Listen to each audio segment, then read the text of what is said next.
Saudara Presiden Prabowo Subianto melantik Nani Sdeyang sebagai Kepala Badan Gizi Nasional menggantikan Dadan Hindayana yang telah dicopot sebelumnya karena kasus korupsi MBG. Pelantikan dan pengambilan sumpah jabatan digelar di Istana Negara Jakarta sore tadi.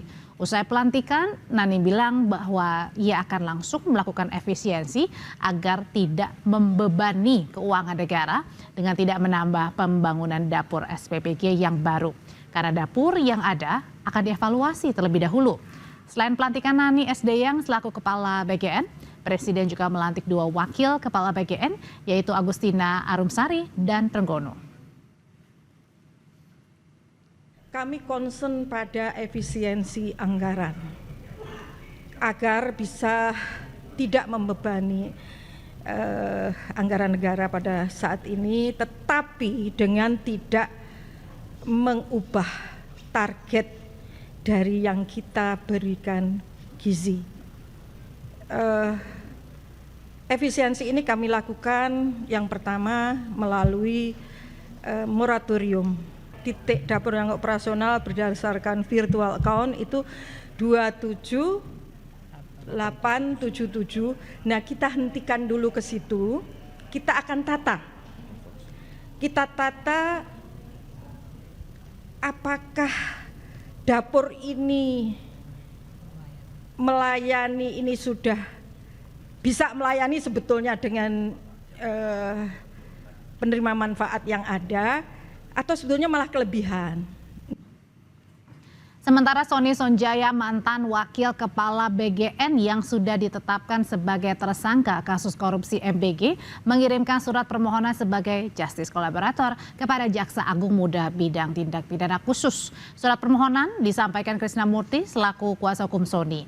Terkait dengan adanya 26 nama tokoh-tokoh penting dalam pusaran dugaan kasus korupsi di Badan Gizi Nasional, Krisna meyakini daftar nama tersebut masih bisa bertambah. Kita bukan menghindar daripada permasalahan hukum, tapi kita ingin mengungkap kooperatif, mengungkap peran-peran besar siapa saja yang terlibat di dalam program unggulan presiden ini. Jadi sekali lagi bukan kita menghindar terkait menyangkut masalah hukum klien kami. Lebih dari 20 nama itu disebutkan, cuman klien kami bilang itu baru sebagian. Karena break kita di dalam pemeriksaan kemarin klien kami cukup lelah dan mungkin akan ada pemeriksaan lanjutan, nggak tahu nanti kapan penyidik akan memberitahukan kita dan akan diungkap mungkin ya kemarin bilang baru sebagian aja nama-nama itu. Demi Allah, saya tidak pernah menjual titik. Artinya bahwa kalau kamu jadi saya, kamu juga nggak berani menghadapi orang-orang ini. Itu yang dikatakan oleh klien saya, Bang Sony.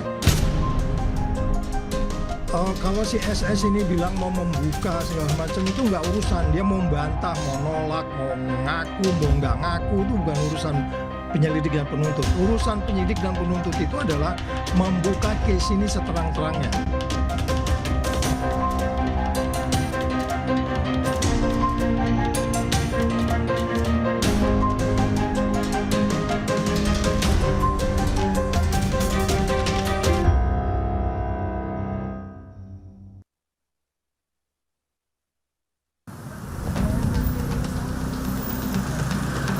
Ex-wakil Kepala BGN Sony Sanjaya siap membongkar keterlibatan pihak besar dalam pusaran dugaan korupsi program makan bergizi gratis.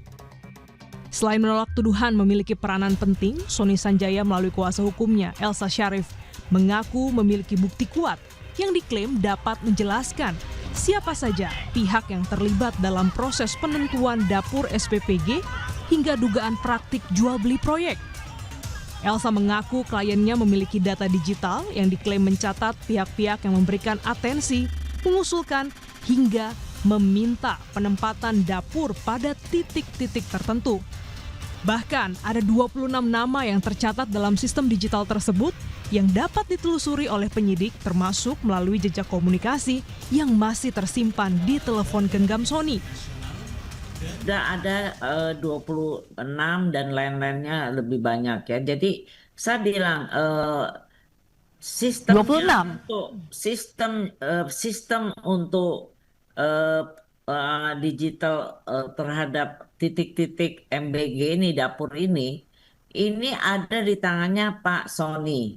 Sehingga Pak Sony akan menjelaskan ini diambil oleh siapa. Ini jadi baru meminta nama-nama ini dipanggil.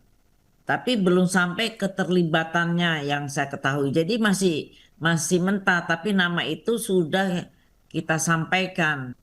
Dengan dia membuka dan datanya ada di handphone dan juga ada cat-catnya semua, itu kan ada bisa dibuat penelusuran oleh jaksa dan bisa melihat siapa yang melakukan jual beli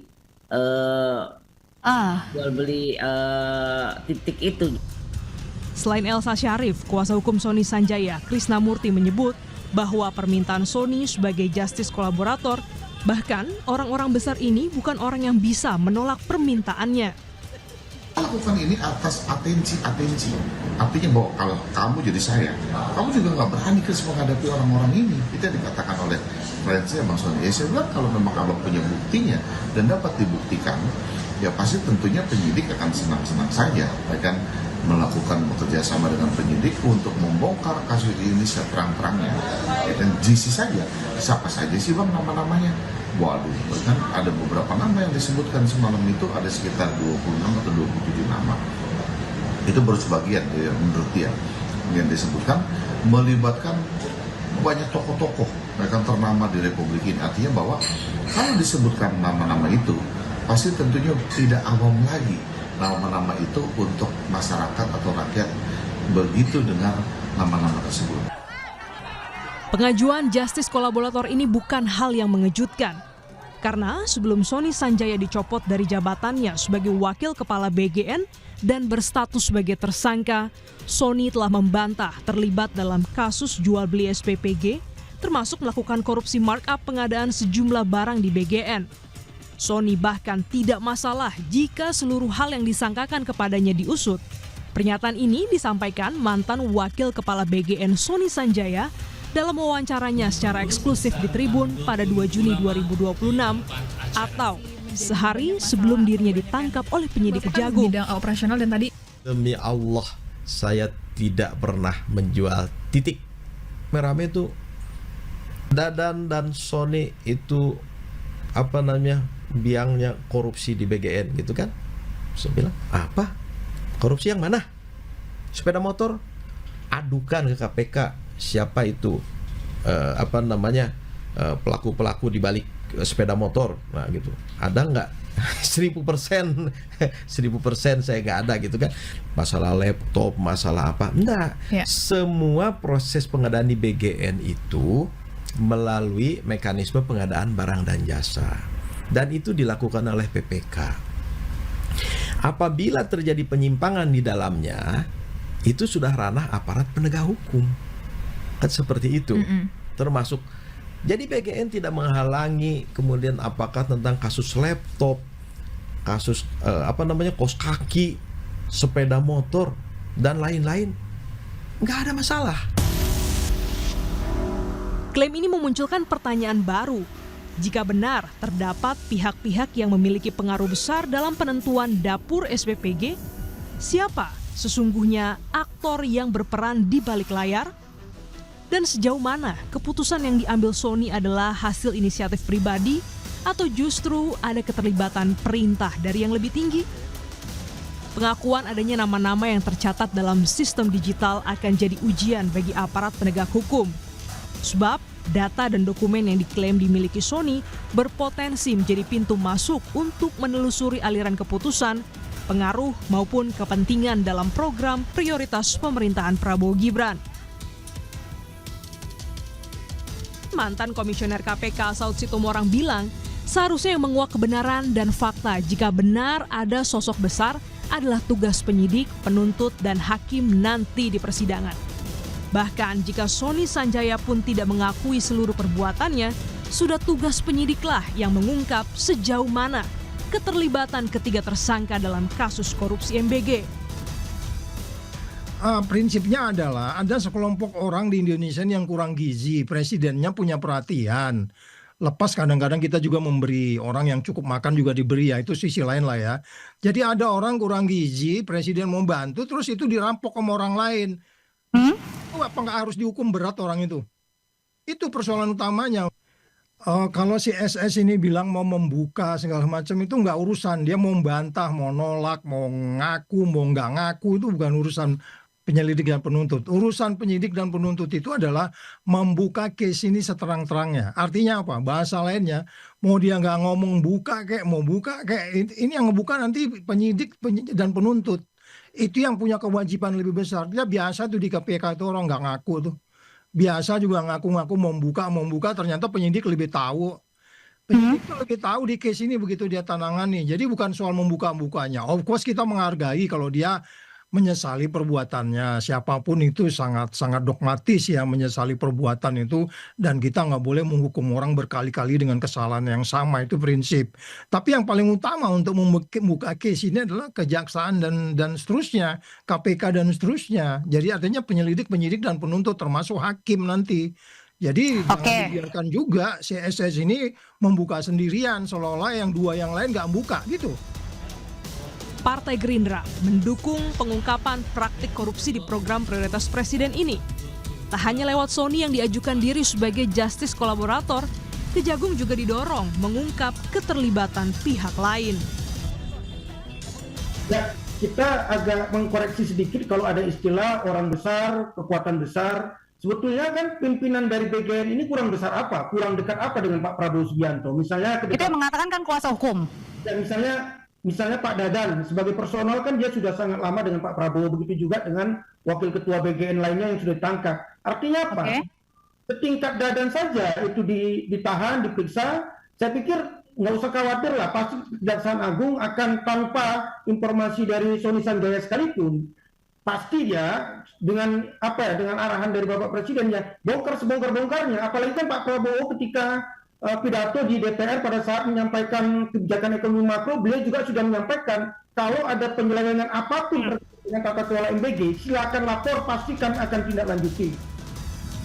Sejauh mana klaim yang disampaikan pihak Sony dapat dibuktikan dalam proses penyidikan? Apakah data digital, daftar nama, dan jejak komunikasi yang disebutkan benar-benar mampu mengungkap aktor yang lebih besar dalam kasus ini? Ataukah hanya menjadi bagian dari saling bantah di ruang publik? Yang jelas, pernyataan ini membuat perhatian tertuju pada kemungkinan adanya pihak lain yang terlibat. Kini, tugas penyidik adalah memastikan seluruh fakta, dokumen, dan keterangan yang ada dapat diuji secara objektif untuk mengungkap siapa sesungguhnya yang paling bertanggung jawab dalam perkara ini.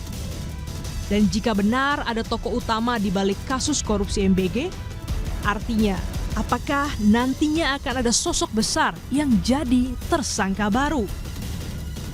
Tim Liputan, Kompas TV.